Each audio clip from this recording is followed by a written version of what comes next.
asalaamaaleykum mbokk yi daleen ak jàmm ci seen émission stop coronavirus tey ñuy dalal suñu invité Bakary Sonko secrétaire général bu Croix-Rouge régional bu Dakar nekk moniteur formateur en secourisme nekk it formateur Covid 19 bu région bu Dakar Bakary Sonko nuyu naa la. waaw maa ngi lay fay Marie Rosalie.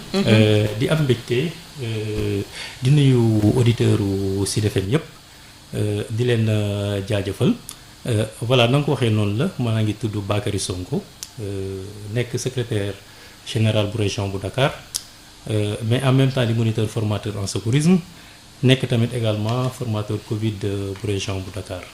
waaw tey ñuy waxtaanee taxawaay bi nga xam ne waa Croix-Rouge am nañ ko ci ni ñuy xeexee mbas mi di Covid 19 waxtaanee it solos désinfecté yenn objet yi nga xam ne chaque jour dañuy jànkonteek ñoom te ñu mën a denc lool li nga xam ne moo di jàngoro ji di coronavirus maanaam bokk na ci téléphone souris bu ordinateur suñu caabi yi suñu contact yi suñu loke yeeg yooyu yëpp balaa ñuy dugg ci mbir moomu yëpp tey ji ndax mën nga xamal auditeurs yi ñuy déglu Croix-Rouge moom mooy lan pourquoi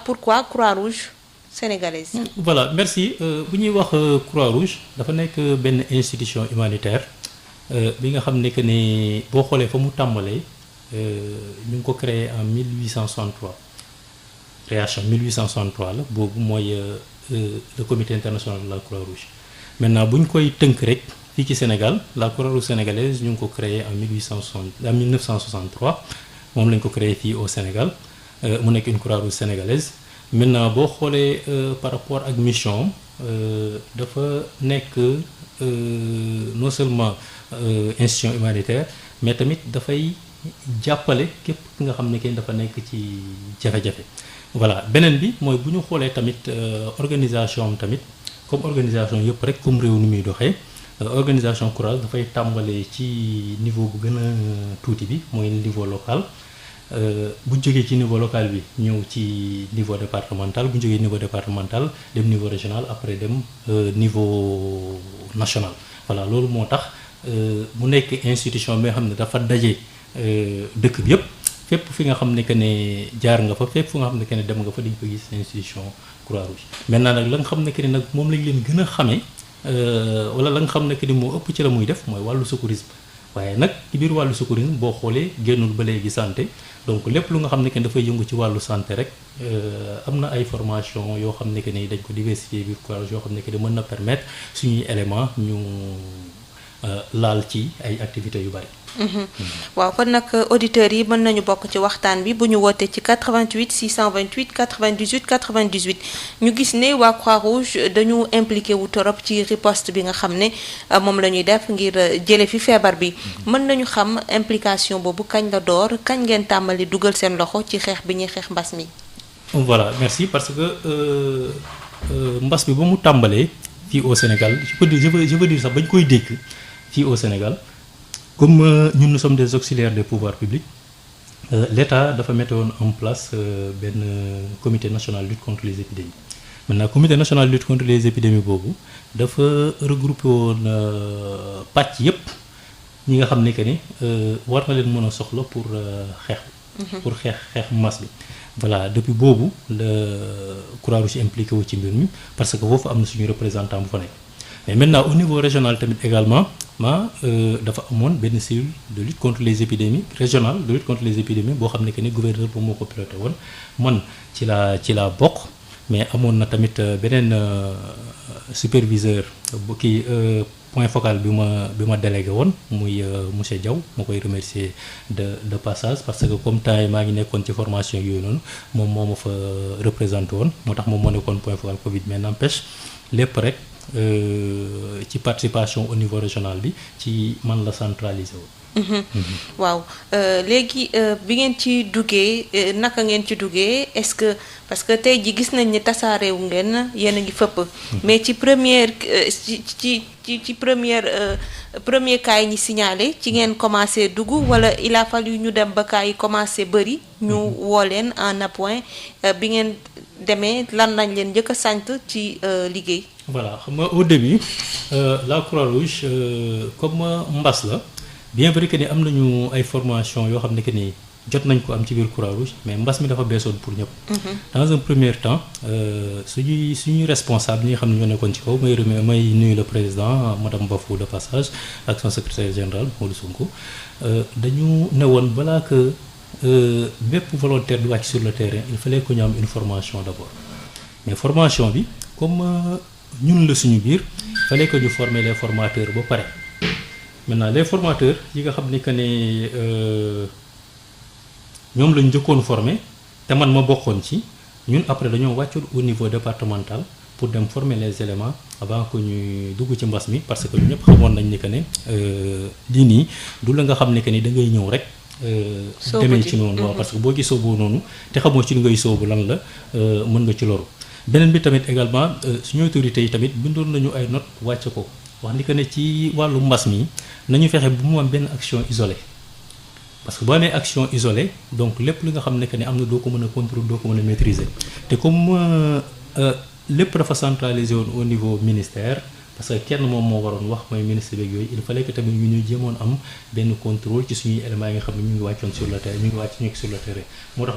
boo seetloo doo dégg Croix-Rouge ñu def yenn déclaration leen parce que lépp dañ koo centralisé woon. loolu moo tax maintenant nag ba ñu former les activités les volontaires ba pare le déploiement bi gën a kii mais avant formation bi amoon na la tàmbali woon mooy il fallait que ñu jàppale centre de traitement bu Fann defaral leen ay tentes ay yooyu noonu pour prévention pour que bu gars yi ñu mën a nekk. waaw mbas mi di dem nit ñi di gën a bëri di ci laal ci virus bi muy gën a bëri ay cas ñuy dégg ne waa Croix-Rouge ñu ngi ci terrain yi ñu ngi ci peut-être centre yi nga xam ne wala bërëb yi ñuy def nit ñi en quarantaine seen action yi commencé élargir naka tey ji bu ñu doon identifier les actions de la Croix-Rouge sur le terrain lan ak lan la exactement. voilà foofu damay gàcce ngalamal d'abord volontaire Croix-Rouge yëpp di leen jaajëfal surtout ci seen professionnalisme parce que loolu moom daf ma ñor dëgg maintenant par rapport ak activité Croix-Rouge yi boo xoolee fépp fi nga xam ni que ni laal na maladie bi fépp fi nga xam ni que ni muy askan wi fépp waa Croix-Rouge jongi fa mais ya nga xam ni que ni ñoom ñoo gën a fës boo xoolee les centres de traitement xam nga Croix-Rouge dañu am ay acteurs yu bari ci biir ay médecins ñu ngi ci ay infirmiers ñu ngi ci ay hygiénistes ñu ngi ci ay volontaires ñu ngi ci ñëpp ñoo ngi ci maintenant ñooñu ñëpp bu fekkente ne dafa am benn activité wala bu dara lu ñuy def ñu nekk fa nga xam ne que ni fa nga war a nekk dañ la fay yóbbu maintenant bu ñu xoolee action yu njëkk yi mooy centre de prise en charge yi nga xam ne ñoom ñoo njëkk a tàmbali mooy mu demee ni hôpital Fann demee ni hôpital Dalal Jàmm demee ni bële bu Diamniadio yooyu yëpp les volontaires de la Croix-Rouge ñoo ngi fa te boo xoolee les volontaires de la Croix-Rouge ci tâches yi nga xam ne que ni ñoo gën a presque sensible ci tâches yooyu lañ ne mooy c'est des hygiénistes c'est des infirmiers c'est des médecins te tamit c'est des volontaires yi nga xam ne que ni seen engagement rek daf leen di permettre tey boo jëlee benn exemple tey xam nga équipement de protection individuelle bi. boo ko solee nii warul dépasser 47 minutes. ci biir. waaw boo ko solee parce que dafay tàng da ngay ñàkk tooy xepp te loo ci gën a yàgg mën na la stressé wu mën na dem ba créer ay moments de tension te c'est pas sûr mais non volontaire seen engagement mën nga gis volontaire bu sol équipement bi 3 heures de temps rien que pour venir en aide pour jàppale ña nga xam ni que ni ñoom ñoo loru ci kii nu mu tuddati ci feebar bi. beneen bi tamit également ba ñu demee ba affaire bi gën a avancé cas yi gën a bari contact yi di gën a bari dañ leen jëloon lu état defoon dafa jëloon les cas contact yóbbu leen au niveau des hôtels comme ñu yóbbee au niveau des hôtels tamit également Croix-Rouge dafa déployer tamit ay éléments am moom lu toll ci 247 éléments yoo xam dañoo tasoon ci 39 hôtels yu nekk fii Dakar ña fa nekkoon nag ñoom la fa nekkoon seen liggéey mooy ñoom ñoo doon dox commission ñi nga xam ne que ni dañoo feebar ñoom ñoo leen doon jàppale di bale seen i kii nu mu tuddati bu ñu amee yu ñuy sànni ak yooyu ñoom ñoo ko doon kii ñoom ñoo leen jox ñu añ ñoom ñoo leen jox ñu reer. maintenant nag boo xoolee tamit ci biir askan wi tamit am na ay sensibilisation yoo xam ni que ni ñu ngi ko doon def au niveau des quartiers même ba ci le programme des talibé la dem ci daara yi impliqué wu nañ si pour yóbbaat talibé yi seen kër ak yooyu noonu yëpp waa Croix-Rouge ñu ngi ko doon def sur le terrain. donc cela veut dire que ni un ensemble de le paquet d'activités boo xam ne que ni waa Croix-Rouge ñu ngi koy def te bu nekk rek bu ci Croix-Rouge génnoon je crois que lambay ñaaw. donc bu ñu leen dee xayma ñoom ñëpp volontaires yi nga xam ne déployé nañ leen sur le terrain. Au niveau de la région de Dakar. si possible dans le Sénégal ñaata lañ toll tey. bon bu fekkente ne au niveau du Sénégal donc je peux dire que c'est des milliers waaw mais bu fekkente ne au niveau de la région de Dakar tey bu fekkente ne ña nga xam ne que ñoom ñoo gérer les sites de prise en charge mooy comme hôpital Fann Diamniadio Dalal Jàmm fi nga xam ne que ni falakaay yi nekk dëgg ñoom nekk nañ ci 252. mais bu fekkente ne ña nga xam ne ñoom ñoo nekkoon ci hôtel yi ak yooyu noonu ñoom 247 éléments ñoom ñoo fa nekkoon mais nag ña nga xam ne que ñoom ñooy sensibiliser département bu nekk par rapport ak ces activités am na benn nombre d'éléments boo xam ne que ni ñoom la ñu wàcce sur le terrain pour que ñu def seeni sensibilisation voilà c'est pour toujours se dire que rek la gars yi di def yombul xëy na engagement moom moo leen ci dugal ba ñoom ñëpp ñu ne ci ba tey ba même ba ñu demee sax ba déconfiner les hôtels les éléments de la Croix dañ fa desoon bisu Korité ñëpp xam nañ ne que ne dem Korité sa kër dafa neex mais les éléments de la Croix-Rouge ñu ci bëri dañoo resté woon sur place pour accompagner ñi nga xam ne ñoom ñooy pensionnaires yi pour que ñu mën a nekk ci jàmm rek mën a seen xel dal ñu mën a suivre seen traitement. dañuy dégg tamit ne ñi nga xam ne dañuy faatu ndax Covid-19 bi. waa Croix-Rouge dañu am benn liggéey bu ñu ciy def. mën nañu xam ban xeetu liggéey lañ ci. voilà foofu dafa am solo mais tamit dañuy permettre tamu foofu ñu mën a jàllale ay quelques messages par rapport à ça. parce que tey dafa am mbir mi nu ñu ko organiser tey bu fekkente ne dafa am nit koo xam ne dafa faatu service d'hygiène dafa am pàccam sapeur pompier am fa pàccam mais Croix-Rouge nag moom moo yor pàcc bu gën a délicat mooy bi nga xam moom mujjee mooy enterré bi waa Croix-Rouge ñoom ñoo koy def. mais tey bon gis nañ ni que ne xëy na yéen ñëpp yëg ngeen ko parce que fan yii rek am na ay éléments Croix-Rouge yoo xam dañu leen agressé woon waaw mais ba léegi déggoo leen ñu wax si ñu kii si parce que la ñuy def yàlla lañ ci set benn def nañ la nga xam moom la ñu waroon def parce que tey nit ku nekk koo xam ne que ni tey boo faatoo que mu nekk ci maladie bu ne ñaan nga say mbokk jël la denc la vraiment dencin bu rafet te ñoom. risque buñ ciy jël kenn xamu ko parce que c'est des éléments ay nit lañ ñoo xam ne que ne ci askan wi lañ jógee say raq lañu say doom lañu say frère lañu ñoom ñoo ci nekk dañ ñëw rek pour jàppale askan wi donc il faut que askan wi tamit xam ni que ne mbir bu tollee fenn ñoom ñooy comprendre xam ni que ne ñii nii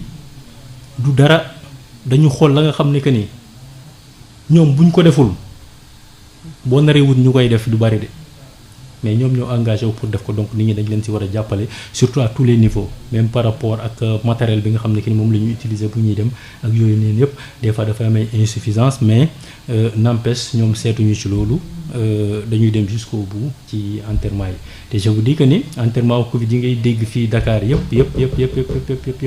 bu ñu yeggee ci dugal kii nu mu turati denc bi waa Croix-Rouge ñoom ñoo koy def. xanaa dafa nekk processus bu xaw a compliqué bu spécial. pourquoi la Croix-Rouge ak naka lay demee. voilà processus bu spécial la parce que xam nga d'habitude ci wàllu transmission dañuy wax ni que ne kii te ci faatu ba moytul mooy gën a mën a contaminer. waaw parce que moom ñëpp d'accord nañ ni que ne mbir mi moom moo ko lor donc ces défenses de l'organisme xëy na dem nañu ba mënatuñu dara ñu bàyyee ko donc kooku dafay contamination dafay kii maintenant waa service d'hygiène ñoom dañ koy décontaminer buñ ko décontaminer ba pare sapeurs yi ñoom ñooy assurer le transport waa Croix-Rouge ñoom ñooy def kii bi enterrement bi voilà noonu la processus bi di demee te xam nga foofu tamit dafa xaw a metti parce que say mbokk dañuy taxaw placé wu ngi seetaan leen yéen ngeen defaral leen voilà. day est-ce que ça veut dire que c'est des moments très difficiles souvent ñoom nan la ñuy dundee loolu. vu que c'est des moments extrêmement difficiles parce que tey denc nit rek dafa metti mais surtout nag nga denc ko ci conditions yi. yoo xam ne bëggee woo ko woon noonu. voilà yoo xam ne ki ne bëggee woo ko woon nii te en plus xam nga tamit nit rek la te nit tamit dafa diis dafa bokk ci li nga xam ne kenn yàlla da koo fonk. waaw donc booy def ay rituels wala ay cérémonies yu demee nii c'est que ñoom xëy na ils ont la formation te formation bi sax bon il faut que xëy na ñu gën ko pousser sax gën leen tàngataat ak yooyu noonu parce que boo xoolee équipe yi nga xam ne que ni ñoom ñooy def entraînement yi ñoom ñoo def presque entraînement yëpp. donc dinañ ko gën a yaatal xëy na loolu après nañu xool xam naa ni mu fa demee mais ñaanuñu yàlla kaay dem ba tollu fenn nii dañu ñaan yàlla rek kaay yem fi affaire yi des mais enterrement moom dañuy waat askan wi rek xamal leen ni que ne waa Croix-Rouge dañuy jàppale rek dañ ñëw pour jàppale pour ki nga xam ne que ni loru na ci mbir mi mu am benn enterrement boo xam ne dafay digne ba pare am sécurité. waaw ñu ñëw ci contraintes yi nga xam ne souvent seeni ay volontaire xëy na dinañ leen ko remonter. contrainte yoo xam ne xëy na dinañ ko jànkoonteel d'abord ci fi ñuy defee service bi ci ñi ñuy confiné peut-être à l'hôpital aussi wala au moment des décès yan ñoo gën a fës ci li nga xam ne moom la ñuy jànkoonteel parce que je suppose que certainement du yomb parce que jusque là am na ñoo xam ne sax dañ leen di ne am nga feebar bi te gëmuñu ko xëy na ñu jànkoonteeg genre cas yooyu. voilà contrainte yi moom bari na mais ya nga xam ne que ni ñoom ñoo gën a fës rek mooy tey man su ma ñëwee pour liggéey pour jàppale nit te laajuma lu bari la nga xam ne que ni moom moo gën mooy que lépp nekk sur place que nga am le matériel am la protection am loo xam ne que ni yow dina la mën a aar ba lépp lu nga xam ne que da nga koy def certes du ma ne amul am na. mais des na parce que boo xoolee par exemple ci les sites de confinement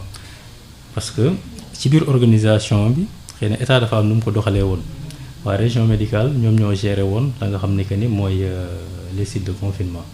mais n'empêche des fois dina am ay jours yoo xam ne que ni comme utilisation gants yeeg masques yooyu des fois mu manqué. waaw mais n'empêche ñoom dinañu comme c'est des kii c'est des artistes dans l'improvisation ñoom des fois dinañu essayer trouver ay solutions ba gants di ñëw di leen fekkaat ak yooyu noonu te du yoo xam ne que ni waroon a nekk. beneen bi tamit également xam nga comme la fi nekk rek nit ku nekk di nga nekk ci benn mbir di ci liggéey am na risque am na lépp mais da ngay dégg nit ñi tamit dañ lay approcher des fois di laaj mais boo xoolee bañ tàmbalee ba léegi du ma ne amul mais bariwul ay éléments de la Croix-Rouge ngay dégg ko ñuy dem ci rajo yi di wax wala di ñaxtu wala di kii bariwul lu ñuy gën a bari dañuy wax lu ñuy def rek loolu la ñuy def gis na mais tamit dafay baax tamit nit ñi bàyyiwaat xel bu baax. newuñu nag newuñu duñu bàyyi xel mais nañu gën a bàyyiwaat xel suñuy volontaire parce que l'engagement moom moo fi nekk te je sais que ni la ñuy def yombul bëgg rek moom moo tax te ñu ngi jàppale tamit nguur gi tamit bu baax a baax parce que tey boo xoolee mooy institution bi nga xam ni que ne sur le cadre kii nu mu tuddati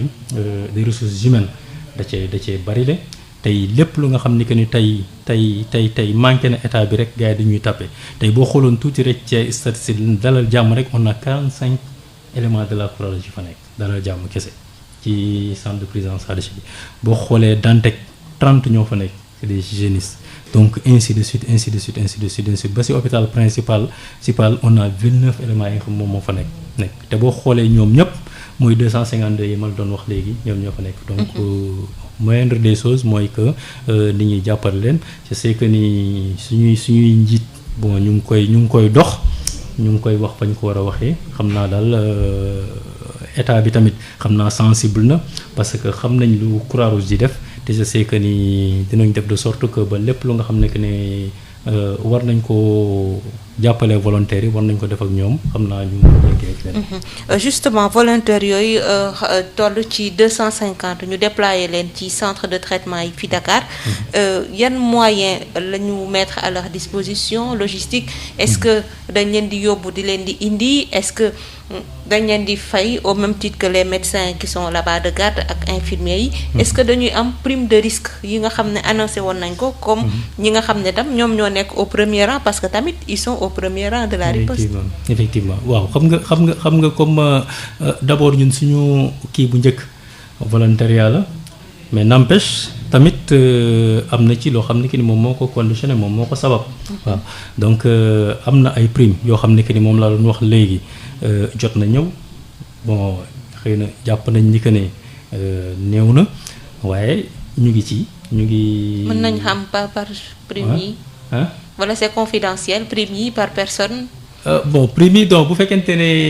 bon ci wàllu santé la je crois que c'est 50 000 par personne. kooku kiiwu ma ko mais le problème mooy les éléments de la Croix-Rouge c'est pas des salariés. donc ñoom am na beneen doxalin boo xam ni que ni xëy na dinañ ko def ak ñoom. te moom lay wax doxalin boobu ñu ngi nekk di ko waxtaan ak les autorités du Sénégal te je sais que ni dinañu am gain de cause certes yéex na nag parce que tamit imaginel tey benn volontaire bi nga xam ne que ni mu ngi nekk ci benn centre de traitement 2 mois gisul famille am parce que ñamu nekkal c'est des cas contacts. kon ñoom duñu bouger fi ñu nekk amul ñibbi non ça doit être difficile amul ñibbi c'est très difficile ñu nekkoon ci le site de confinement ñoom ak gars yi ñii dinañ ñëw dem mais dañ leen fay bàyyi. ñoom fa la ñuy nekk chaque fois. nekk góor ak jigéen parce que lu ñuy bañ li ñu doon bañ ci foofu mooy que ñuy jóge foofu jëm seeni kër yi. on sait jamais mën nañu dem yóbbaale maladie moo tax fay nekkul moo tax c'est extrêmement difficile te xam nga yooyu tamit. boo amul benn accompagnement bi mën nga dem ba stressé wu. bu dugg ci yenn yoo xam ne kenn war a ci woon dugg mais n'empêche gérer nañ ko comme ni ma ko waxee rek ba fu mu toll nii gisuñu benn cas ci suñu éléments yi te ñu ngi ñaan tamit yàlla mu continuer comme jeexagul. donc qui n'a pas traversé l'autre rive jaragul ngay bàqu trop mais je sais que ni yàlla mu ngi sutural ba fii amaguñu benn cas. waaw mais je sais que ni ci wàllu aspect finance bi nii. xëy na management la ak yooyu noonu rek mais c'est que ni tamit ak yaakaar ne xëy na lépp dina sotti loolu moo tax mais soxla nañ ko daal ñoom soxla nañ ko trop. d'accord léegi bu weesoo di ngeen di def ci centre de traitement yi centre de confinement yi. souvent dañuy dégg que ne dañoo désinfecter benn lieu de rassemblement comme marché. wala mosquée avec l'aide de la Croix-Rouge. Est-ce que da ngeen di investir terrain boobu de façon permanente mooy désinfection. ak wàllu sensibilisation. ak leneen. voilà lépp la ñuy def désinfection dañ koy def parce que boo xoolee même le formateur watch au niveau national waa Croix-Rouge la ñoom ak quelques éléments service d'hygiène ñoom ñooy assurer formation yi donc cela veut dire que ni Croix-Rouge ci biir Croix-Rouge am na si ay agents yoo xam ne que ni ñoom seen xam-xam màcc na ci wàllu boobu mais beneen bi comme ni ma ko waxee rek à chaque fois que ñu nekk ci benn organisation wala dara dañuy tàggat suñuy éléments par rapport ak li nga xam ne que ne am nañ comme bagage genre reconversion la ñuy def outiller leen capacité leen ba nga xam ne que ni ñoom dinañ mën def tâche yi moo tax effectivement ñoom ñooy désinfection yi. ci gën a bari beneen bi sax mooy boo xoolee ci centre de traitement yi yooyu noonu mooy li nga xam ne que ni moom la maladie du sol ak yooyu yëpp ñoom dañ ciy jouer. maladie di ñuy sol. dañ leen di solal ay yére yu spécial. non pas yére yu spécial quoi mais par rapport ak drap yeeg yooyu noonu. ok ñoom bokk nañ ci ñi nga xam ne ñoom ñooy entretenir matériel boobu. te xam nga matériel bu sensible la. donc kooku nga xam ne que ni tey risqué na rek pour def genre liggéey boobu bon moindre des choses mooy que ñëpp bàyyi ko xel. ñëpp war ko mën a jàppale parce que bu ñu ko defulee pour nga am koy def dina xaw a compliqué. ñu naroon na tamit soobu ci mbir moo xam ne moo di nu ñuy désinfecter yenn objets yi nga xam ne souvent xëy na mooy vecteur de transmission yi gën a gaaw parce que dañ leen di laal dañuy jànkoonteek ñoom plusieurs fois dans la journée. Et de manière permanente ci semaine bi. ndax mën nga ñu identifier yenn objet rek yoo xam ne. nit ñi war nañ ci bàyyi xel balaa ñuy ñëw ci ndax dañ ko war a désinfecter ak naka lañ koy désinfecter les objets les plus courants yoo xam ne ku sa loxo takk virus bi boo demee mën nga ko fa teg. voilà xam nga damay delluwaat tuuti ci ginnaaw xam nga tey joxe nañu ay tegtal yu bari. na nga takk masque baax na effectivement da ngay takk masque parce que day tax da ngay wax gouttelette yi di génn duñu laal keneen kii boo tisoolee daf ciy des boo sëkkatee daf ciy des mais tamit la baax mooy que nit ñi xam masque yi tey man nan su ma ko solee kañ laa ko war a solo kañ laa ko war a simi mais masque bi ma yor nii su ma ko solee ba simi ko nan laa ko war a def je crois que c'est important pour que askan wi xam ko parce que tey léegi nii rek bon ma remercier kii nu mu turati monsieur Mbengue mi nga xam ne ki moo nekk CMU léegi nii rek ñu nekkoon ville de Dakar doon fa def information mais tey boo déggee ci biir intervention yi parce que des fois nga def jose laaj gars yi sa masque bi ñaata jour la durée ak mais boo xoolee période bu la kii di wax kii di la ko wax kii di la ko wax bokkul tey bu la kii ne par exemple masque bi tey 2 heures de temps lay durer nga dem gis tey benn moment ci biir kër gi nga ne ko masque bi 2 heures de temps lay durer moment bi xëy la matin dem marché même pas 30 minutes mu dellu si wat kan moo ko wax 30 minutes lay durer c'est bon ñun ñoo ko jox information ñoo ko ne masque bi 2 heures de temps lay durer. moom bu demee ñëw def marché 30 minutes mais bu ñëwee day continuer ak masque bi te la mu jëlee woon marché bi dugal na ko këram. moo tax foofu laa ne foog ñu joxe les bons messages dégg les bons message yi nga xam ni que ne bu ko nit ki jotee dina xam ni que ne tey ji moment boo jolee masque bi nga génn ak moom dem si bërëb sàngam boo dellu see si kër gi simmi ko nga isolé ko denc ko boo yoree beneen nga sol ko nga def ak moom say liggéey ci biir kër gi mu bañ a am facteur temps bañ a am facteur dara gis nga parce que boo leen dugalee ci facteur temps rek mën nga créer ay yenn problème wala yenn kii. maintenant par rapport ak désinfection bi ñu ñëpp xam nañ ni que ne ndox ak saabu mooy li nga xam ne moom moo gën fóot yomb na kër goo dugg ndox ak saabu boo ko laalee boo ko fóotee dafay set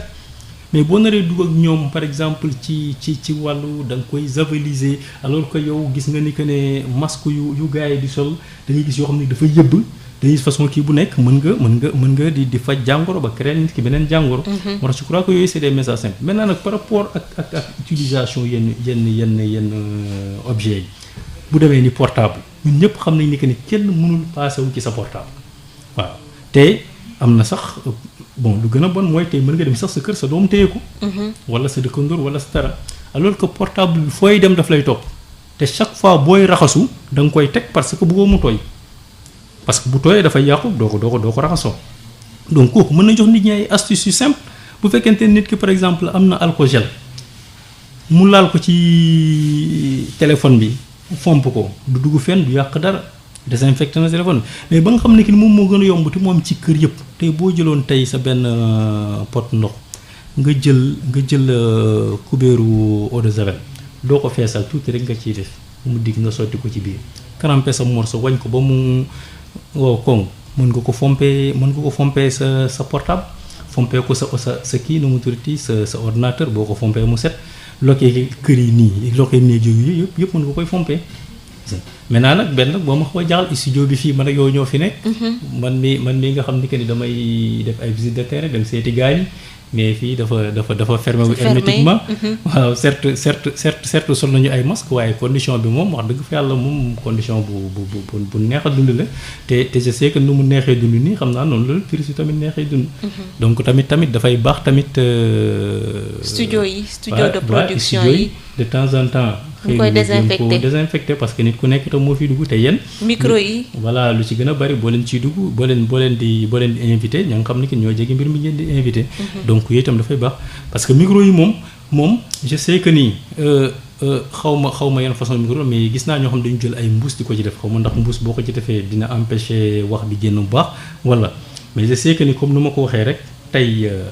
effectivement pompe am na ay kii ay. kii nu mu tudd ay produits yoo xam ne que ne pompe la. xëy na mën nga ko jël laal ko du yàq dara. mais toujours ku toog jóg tamit bon jarul rus jarul am kersa ku toog jóg ñu jël benn solution boo xam dañ koy fompee chaise table yooyu noonu yëpp. je crois que tam baax na ci. d'accord mais la nga xam ne que ni daal man moom laa gën a mën a appesantir tey fu mu toll nii mooy masque yi parce que tey façon masque bu ne ngay gis. des fois nga gis masque bi nga xam ne que da ngay xool waa ji muur ni kii sol na ko ay 3 jours. wala ay 4 jours. effectivement te tey tamit la askan wi tamit gën a relâché wu. donc baax na ñu jox leen la nga xam ne que moom moo gën a élémentaire ci mbir mi mooy lan mooy saa yi boo amee masque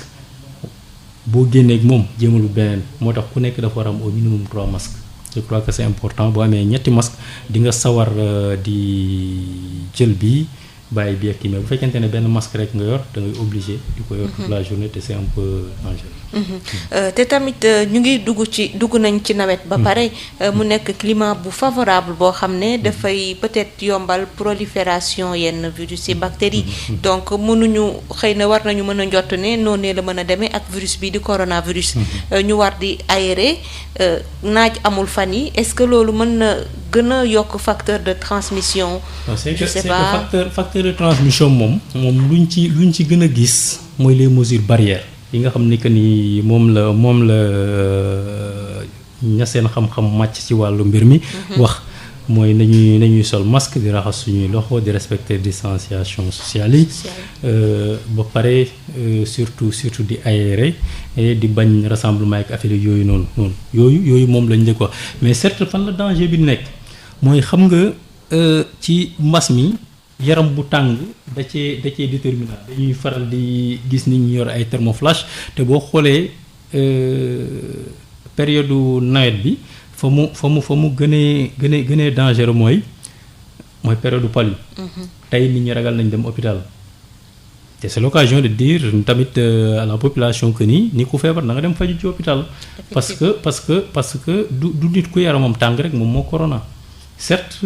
mesure la rek pour que ñu bañ affaire bi buy feeñ fekk mu dominer nit ki wala dem ba nit ki mënatul def dara waaye buñ ci contexte buñ toll nii tey nit ki tey mën na toog yaramam tàng mu traîner ko këram parce que lan dafay ragal dem ñu ne ko da nga feebar wala feebar moom moo la dal xëy na ci côté boobu dina xaw a compliqué tuuti mais n'empêche nos éléments ak les acteurs ñëpp ñu ngi sur le terrain di jàpp ci sensibilisation di wax ak askan wi te je sais que ni xam naa yu bëri dina ci soppeeku daal. yaa ngi doon wax sànq ne relâchement dafa am c'est au vu de tout le monde. rassemblement yi ñu ngi am terrain de foot yi da ngay gis xale yi di dajaloo di football donc mu doon loo xam ne dañ ko bàyyi muy wéy fu mu ne nii y a même plus de rappel. amatul rappel ci rassemblement warul am bi wax nañu ne y a assouplissement des mesures mais dégguma fenn fu ñu wax ne les rassemblements sont permis à nouveau. non rassemblement yi moom ba léegi dañ koy interdire. mais les gens ñu ngi koy seetaan chaque jour. waaw c'est que xam nga foofu tamit mooy boo gisee xam naa sûrement yenn rassemblement yi c'est parce que xëy na yenn service d'ordre yeeg affaire yi noonu xëy na dañ ko gisul wala daf fekk ñu nekk ci yeneen mais je sais que ni fépp fu nga xam ne que ne moom gis nañ fa rassemblement moom nit ñi dañ fa wàcc jéem a wax ak nit ñi pour ñu bàyyi rassemblement yi assouplissement bi tamit moom bon noonu la parce que tamit il faut que ñoo xam ne que ni ku nekk ak liggéeyam la. xëy na c'est des experts ñoo toog ko xool gis ni que ne dañoo war a assouplir mais. bu doon man dinañ ko doon continuer dëgëral ba ci kanam parce que effectivement fa mu toll nii tey ak cas communautaire yi nga xam ne que ni ñoom ñoo ñëw changer donne bi nga xam ne que ni moom moo fi nekk tey fu mu toll nii bon du li nga xam ni que ni jàpp ma ne luy gën a jëmale mbir mi kanam la. waaw parce que boo xoolee. jeunes yi commencé waat nañu dem plage. bien vrai que ni autorités yi ñu ngi ci taxaw ñu ngi jéem a kii ak ñoom mais tolloon na ay temps boo doxantu géej doo fekk kenn tolloon na ay temps tey même yenn décès yi sax boo demoon décès nii doo fa gis ay nit ak yooyu noonu donc je crois que foofu population bi lay woowaat rek nit ku nekk def ko sa mbiru bopp fexeel ba nga sàmm sa bopp sàmm sa prochain nga xam ne que ni moom nga mën a transmettre je crois que kooku dina gën a mën a jàppale tuuti. waaw sànq tamit wax nga lu attiré sama attention ne volontaires yi nga xam ne ñoom ñoo nekk ci centre de traitement yi. donc du ñu ñibbi seeni kër. est-ce que. site de confinement yi instant yi déconfiné nañu hôtel yi quoi. waaw mais ñi nga xam ne def nañ fa 2 mois et plus ñoom est-ce que vous envisagez ñu dellu am ñu leen remplacer wala tant que malade yaa ngi bëri ils seront tenus de rester là-bas. waaw xam nga organisation bi naka ngeen koy defee. voilà organisation bi comme par exemple tey au début bu dee dafa amoon hôtel yoo xam ne dañ fa yóbboon ay éléments dañuy wax hôtel bi na la Croix-Rouge envoyé ay éléments yoo xam ne que ñoom ñoo fay nekk mais pour sécurité éléments yi ak sécurité seen famille dañu doon wax ni que ne les éléments yi nga xam ne ñu ngi nekk ak les cas contacts xam nga c'est des cas contacts. cas qu'on dit c'est des cas contacts mais certes ñoom xëy na am nañu benn formation bi ba dinañu jël seeni mesures ba respecter la nga xam ne ki moom mooy tax ba transmission bi bu dee am na ko fa kii du leen ko am maintenant nag pour plus de mesures dañuy ne yow mi nga nekk en quarantaine te dañ lay considérer comme ku nekk en quarantaine. donc doo ñibbi sa kër parce que boo ñibbee sa kër risque la mais ña nekk ci centre de traitement yi ñoom dañuy ñibbi di ñëw. nekk centre traitement yi. ok ñibbi di ñëw comme les médecins te loolu ñu ngi ci doon ñaan sax bu doon ñoom mënoon nañu am sax benn car wala benn bus boo xam ne moo leen di yóbbu di leen andi moom moo doon gën a wóor na doon gën a baax. parce que ñoom je peux dire que nous sommes en contact direct ak ña nga xam ne que ñooy bien vrai que dinañ jël l'ensemble des mesures bu ñuy génn dinañ leen décontaminer dinañ leen décontaminer seen kii ak yooyu noonu yëpp mais la gënoon wóor mooy bu fekkoonte ne sax au moins amoon nañu oto boo xam ne dina leen yóbbu di leen andiwaat et je sais que ni xëy na bu mbir yi di avancer comme dañuy rectifier au fur et à mesure que ñuy dox. je sais que ni affaire yi mën na changer. bu ñu xoolee li xew un peu bitim réew. gis nañu ne am na ay deuxième vague de contamination yu am ci yenn dëkk yu mel ni Chine. am na Italie aussi ñu gis ko États-Unis bon on dit pas que xëy na ñun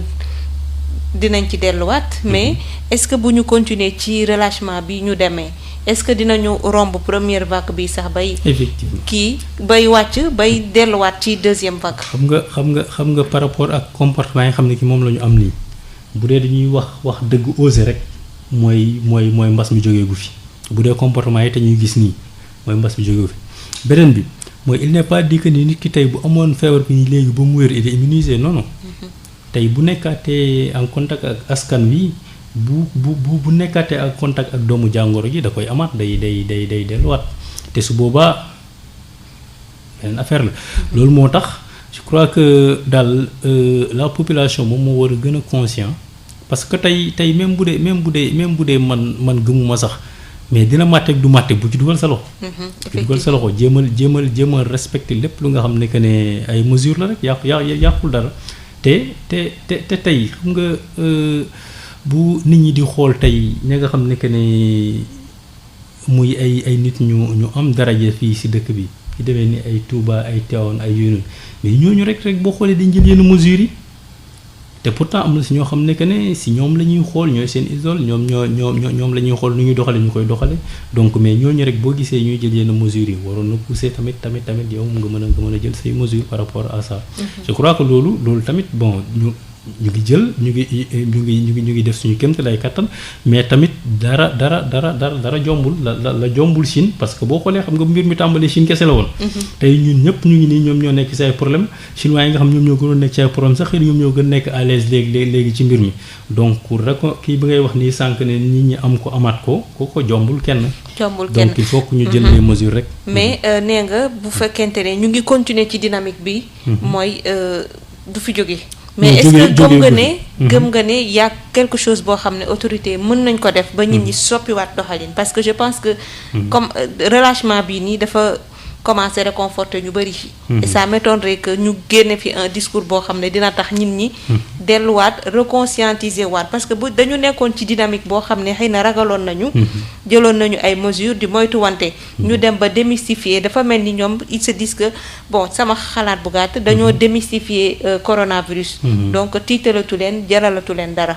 est-ce que yow en tant que acteur de la riposte instable yi gëm nga ne am na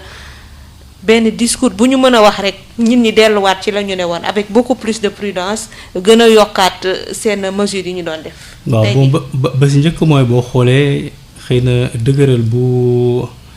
les kii nu mu tuddati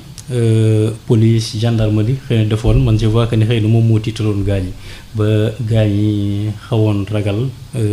def yenn yooyu noonu parce que je me rappelle. temps yi su may dem visite bien vrai que déconfiné nañu hôtel yi léegi waaw bu ma daan dem visite de terrain dem pour seeti kii yi des fois mu guddee des fois ay minuit des fois dama fekk la grosse des fois ay yenn heures yi mais sooy ñibbisi da ngay gis nit ñi dañ lay arrêté ba bay taxaw ci tali bi boo deful attention chauffeur bu deful attention sax mën na laal nit ñi parce que dañu bëgg ñibbi parce que dañuy xalaat ni que ni tey bu leen fi police fekkee wala gendarmerie fekkee du baax si ñoom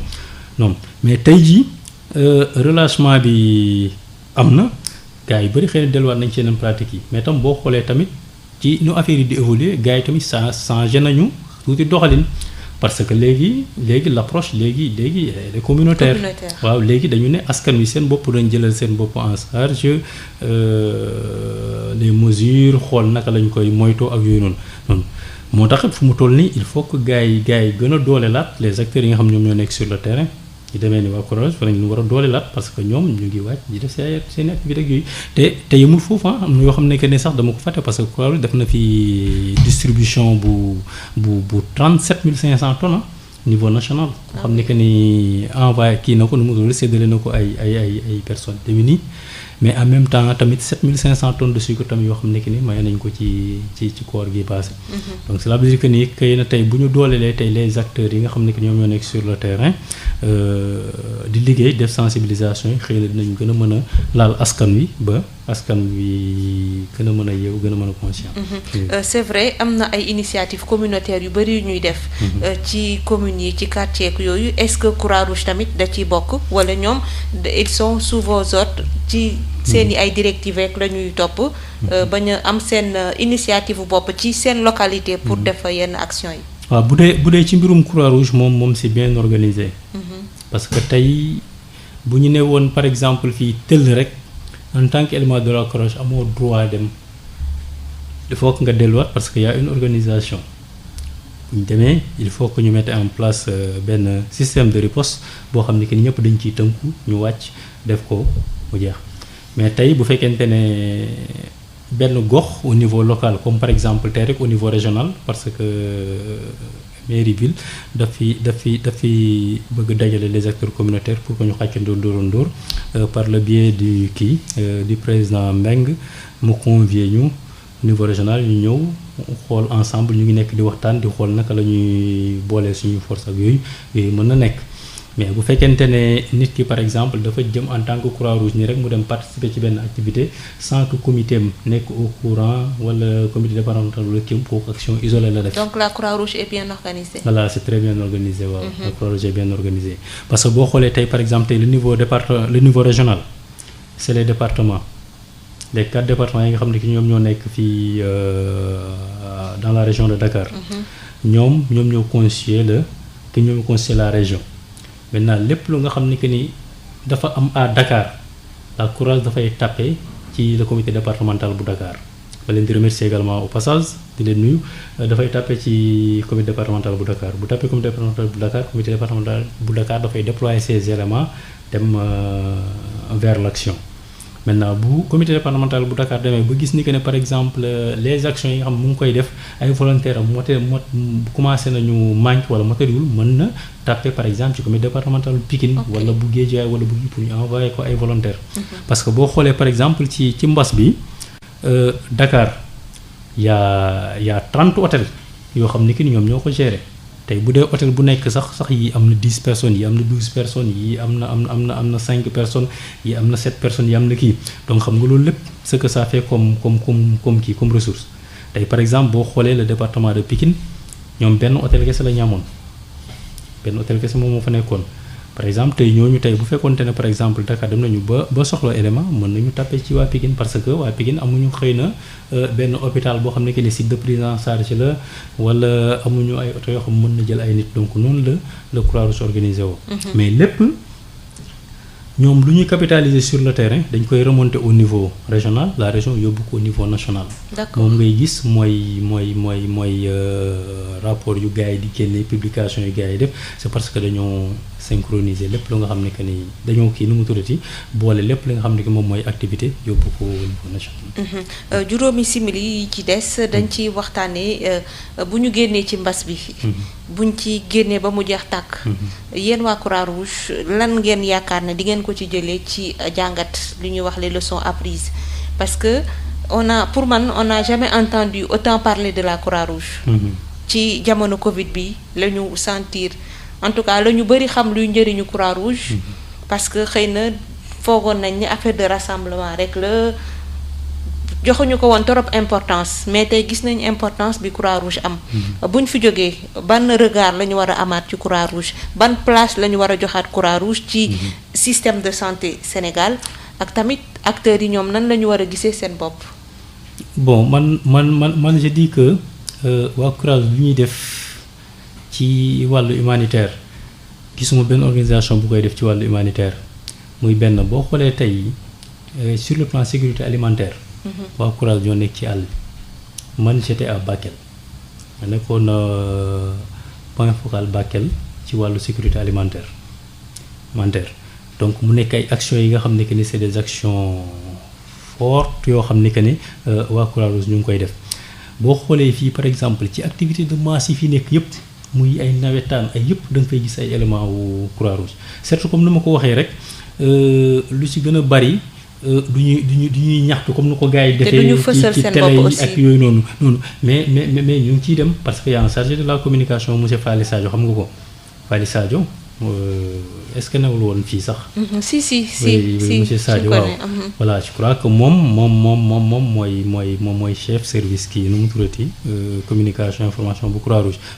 mu ngi ciy travailler te je crois que du ñàkk xëy na dina gën a mën a fesal yoo xam ne que ne ñu ngi koy def mais lu ñu mën a jàngat si mbir mi nii comme jeexagul dañ koy andi tuuti si Ebola waa Croix-Rouge ñoo nekkoon ci devant la Sénat ñoom ñoo doon def lépp waa Croix-Rouge comme ni ñu def ci kii bi nii. risques yi ñoo doon def enterrement yi ñoo doon def yëpp mais ba mu jeexee xam nga comme ñun nous sommes des auxiliaires rek